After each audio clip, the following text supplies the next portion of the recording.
Pengendalian adalah suatu perlakuan dalam membangun strategi untuk mengelola lingkungan biokatalis.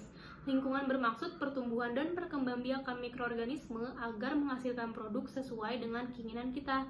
Nah, kalau tujuan dari pengendalian, yang pertama, untuk membasmi organisme yang dapat menjadi kontaminan yang membahayakan, dan yang kedua, mencegah terjadinya pembusukan atau perusakan produk akibat suatu organisme. Bagaimana dengan tanggal kadaluarsa di keju atau makanan lainnya? Nah, tanggal kadaluarsa dapat ditentukan dengan mengendalikan pertumbuhan mikroba dengan bahan pengawet yang dapat menghambat pertumbuhan mikroba sehingga dapat membuat produknya tahan lebih lama. Nah, lalu untuk apa sih aplikasinya? Jadi bakteri asam laktat dalam pembuatan keju memiliki peranan yang sangat penting sebagai kultur starter. Nah, kultur starter ini sendiri berfungsi dalam menentukan karakteristik mutu keju.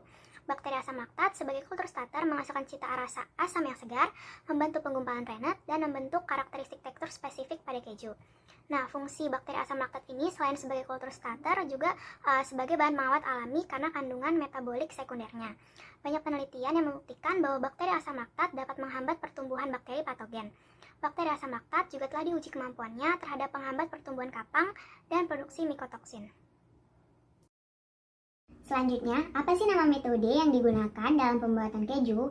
Nah, metode yang digunakan adalah koagulasi. Koagulasi merupakan proses menggumpalnya protein kasein susu yang akan menghasilkan curd dan whey sebagai produk akhirnya.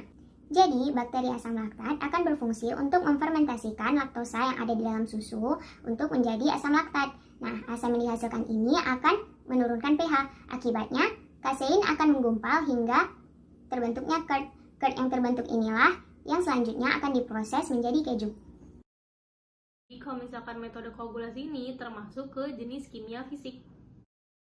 Ada panci, sendok, toples, kain, gelas, wadah, susu, cuka dan garam.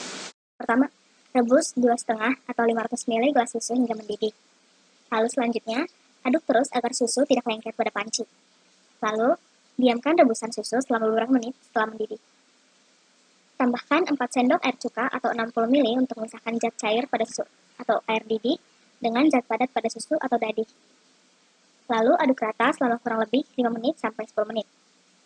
Setelahnya, saring menggunakan kain bersih agar dadih terpisah dengan air dadih.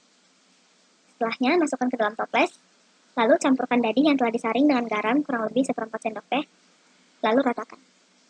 Lalu diamkan dalam lemari es selama 24 jam. Penggunaan kombinasi kultur starter bakteri asam laktat pada dosis 6% menghasilkan kadar asam laktat produk fermentasi liviomi 0,70%, nyata lebih tinggi dibandingkan dengan kadar asam laktat pada penggunaan dosis kultur starter 4% sebesar 0,66%, maupun dengan penggunaan dosis kultur starter 3% sebesar 0,60%, dan dengan penggunaan dosis kultur starter 2% sebesar 0,59%, tetapi berbeda tidak nyata dengan penggunaan dosis kultur starter 5% sebesar 0,69%, dan semua perlakuan telah memenuhi persyaratan standar kadar asam laktat untuk susu fermentasi minimal 0,3%.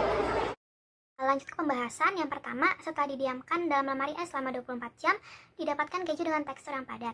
Nah, tahapan-tahapan utama dalam pembuatan keju itu ada pengasaman, pengentalan, pencetakan, dan pematangan. Lalu yang kedua, cuka makan mengandung asam asetat yang dapat mengumpalkan kasein pada susu. Karena asam cuka dapat dibuat dengan mikroorganisme penghasil asam laktat, di mana asam laktat juga berfungsi sebagai penghambat pertumbuhan bakteri penyebab penyakit dan bakteri pembusuk makanan.